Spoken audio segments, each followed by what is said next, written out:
नहीं तो मेरे साथी करीब करीब चले गए और एक दो हैं तो वो जो खटिया जो है वो सेवन कर रहे हैं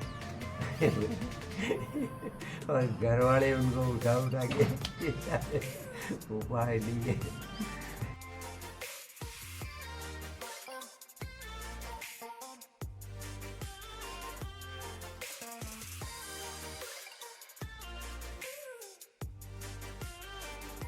सुबह हम 5 बजे जैसे उठे, 5 बजे उठ करके ऐसा जो है करके वापस अपन जो है ये अभी वातावरण में प्रदूषण ज़्यादा है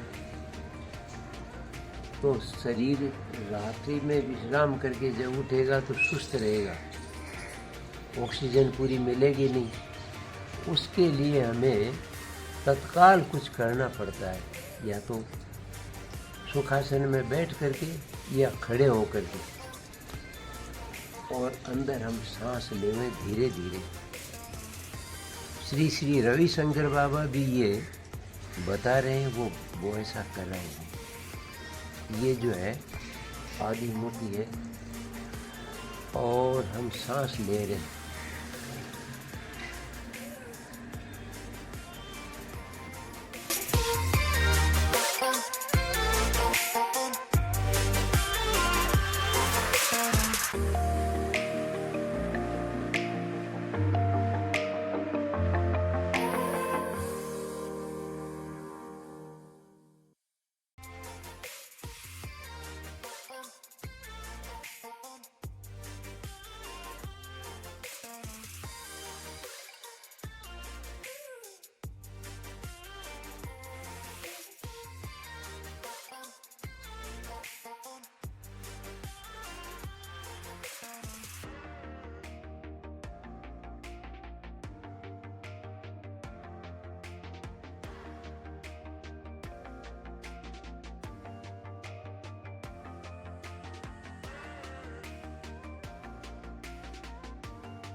ये जो आपने जो व्यायाम किया है, जो हमें अभी पहले देखा था, तो ये आप रोज करते हैं? हमेशा करने से इस उम्र में जो है वो मैं काम कर पाता हूँ, आए हुए बीमार को आतुर को जो है संतुष्ट कर पाता हूँ, और उसके लिए मैं जड़ी बूटी जो भी चीज़ उसके उपयोग की होती है उसको बता देता हूँ। नहीं तो मेरे साथी करीब करीब चले गए और एक दो हैं तो वो जो खटिया जो है वो सेवन कर रहे हैं और घर वाले उनको उठा उठा के उपाय नहीं है।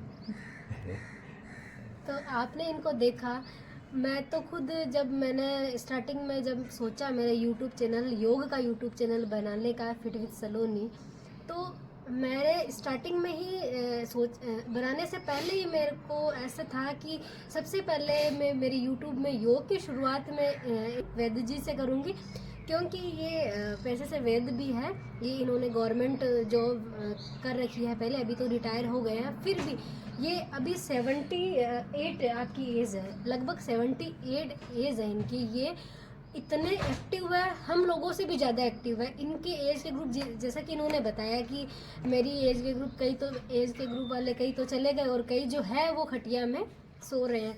तो मैंने स्टार्टिंग में यही सोचा कि योग का चैनल बनाने से पहले मैं खुद इनसे मोटिवेट हूँ। मेरा योग का चैनल बनाने से पहले मैं इनका वीडियो लूँ कि आपको भी योग करने के लिए प्रेरणा मिले और किस किस आसनों से क्या क्या लाभ मिलता है, जैसे कि इन्होंने बताया, तो मैं आपको पूरी डिटेल्स में उनका बताऊंगी आगे। देख सकते हैं आप, आपके लिए ये प्रेरणाप्रद है कि योग से रियल में कुछ ना कुछ अपन को स्वास्थ्य लाभ मिलेगा। वो उदाहरण ये, तो मैं खुद इनसे बहुत ज़्यादा प्रेरित हूँ। तो अपन इनके जो जीवन शैली है उनके बारे में जानते हैं कि किस प्रकार ये अपना जो डेली का रूटीन फॉलो करते हैं। ऐसा है कि पहले तो मुझे 4 बजे उठना पड़ता था, अब मैं 5 बजे उठता हूँ। प्रातः जो है, अभी जलपान के बाद में भी कुछ लिया नहीं है।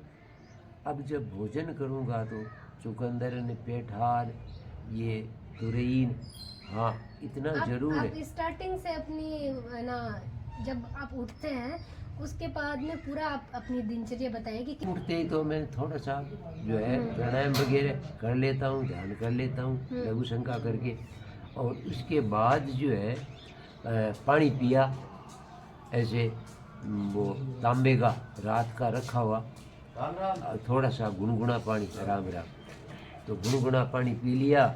पी करके और फिर ये जल नेति अपने हाथ से ही जल नेति कर लेता हूँ, अंदर भी ले लेता हूँ, और फिर जो है एकदम सही हो गए, थोड़ी देर मूवमेंट करके, और ये जो यज्ञोपवीत है इसकी जो है ये देने से ये वेगस नर्व दबेगी, लेटिन की इच्छा होगी, लेटिन जाए, वापस आकर के, और फिर ये मैं प्राणायाम योगा वगैरह ये कर लेता हूँ, थोड़ा दौड़ता हूँ और उल्टा सीधा दौड़ करके, और फिर जो है सारे करके तैयार होके फिर जो है स्नान कर लेता हूँ। फिर मैं शाम को, मैं मेरा ही थोड़ा रूटीन बता देता हूँ। शाम को जो ज्वार, गेहूँ, बाजरी, मक्की और 1 चम्मच चावल, उस चावल को उबले हुए पानी में, इस पर भी जहर आ रहा ना, डाल करके 5 मिनट बाद उसमें ठंडा पानी डाल के वो पानी फेंके, वो ये खिचड़ी के लिए 2 मुट्ठी 7% दलिया, चना दाल, मूंग दाल, मोट दाल, मसूर दाल, उड़द दाल, अरहर दाल, ये 1 मुट्ठी 6 दालें, 12 धान का खिचड़ा हो गया, 2 चम्मच उसमें घी हो गया, 10 पत्ते तुलसी के हो गए। उसके बाद वो प्रसाद पा लिया, मौज है। रात 10 बजे तक मंदिर में भी जाएं, कीर्तन भी करें, कुछ नहीं, पानी पिया और सो गए। सुबह उठे, वही रूटीन। राजकीय सेवा में थोड़ा जल्दी उठ करके, क्योंकि कोई न कोई आवाज़ देता है, और ग्रामीण अंचल में और ज़्यादा। कई बार तो मैं सोचता हूँ मेरा कैसा सौभाग्य हुआ कि मुझे जो है वो ग्रामीण अंचल में ही काम करने का मौका मिला। तो मैं बावड़ी कला बॉर्डर पर, मुझे बहुत अच्छा लगा। सीवण घास, उस घास की जो है गायें चर करके घी और दूध, लोग जो है सुबह पहले छाछ, खाटा लाओ, खाटा में खाटा, बोले हाँ खाटा ला। दोपहर में फिर थोड़ी सी साग सब्जी, बाकी छाछ। आधी रात को भी ऊँटों पर मुझे धोरों में ले जाते हैं, तो बोले खाटा लाओ मेरा, इस रात में भी, और सब मुस्टंडे हो रखे, मजबूत। ऐसी कोई जो है प्रज्ञापराधात परिणाम भेदात, कोई गलती से बीमार हो गया, उल्टा सीधा काम होने से, आपने गर्म चीज़ ली और उस पर तत्काल आपने ठंडी ले ली, आपने चिकनाई खाई और आपने ठंडी चीज़ ले ली, तो आपकी बाइल डक्ट जो है रुकेगी, पित्त की थैली में गड़बड़ होगी, पथरी बनेगी और आप बीमार पड़ जाएंगे। तो जो है मैंने ये देखा, मैंने कहा छाछ इतनी। फिर मुझे वाग्भट ऋषि की याद आई, न तत्कृषेवी बधते कदाचिन, न तत्कृदग्धा प्रभवन्ति रोगा। अरे छाछ खाने वाले को हमने कभी दुखी नहीं देखा, और छाछ खाने वाले के पेट और मत्स्य की ये बीमारियां ना मिट गई, वापिस नहीं होती। यथा शुराणाम अमृतम हिताय, हमने सुना देवताओं के पास अमृत होता है, तथा नराणाम भुवि तक्रमाऊ। हम घोषणा करते हैं धरती पर लोगों के लिए, धरती के मनुष्यों के लिए छाछ अमृत है। मैंने उसी समय से भोजन के साथ जो है वो छाछ का सेवन शुरू कर दिया। दूध की तो मात्रा जैसे लेता ही नहीं, तो लाल हरी मिर्च नहीं, मैंने कहा मिर्च नहीं, बोले काली मिर्च ही खाता हूं। मैंने काली मिर्च खाना शुरू कर दिया। लाल हरी मिर्च औषधि के रूप में कभी जरूरत समझी जाती है तब इतनी सी लेते, नहीं तो नहीं। फिर मुझे याद आया, मेरे एक नरेंद्र नाथ जी प्रोफेसर थे आचार्य, एक मिर्च को वो 7 दिन चलाते, दाल में सब्जी में डाली, वापस धो करके और एक धागे में टांग देते, दूसरे समय फिर डाली फिर टांग देते। मैं गुरु जी बोले काली मिर्च, वो पंजाबी थे, बोले काली मिर्च खाते हैं, ये मिर्च अपने काम की नहीं है, ये कोष्ठबद्धता करती है, आंतों को कड़ी करती है।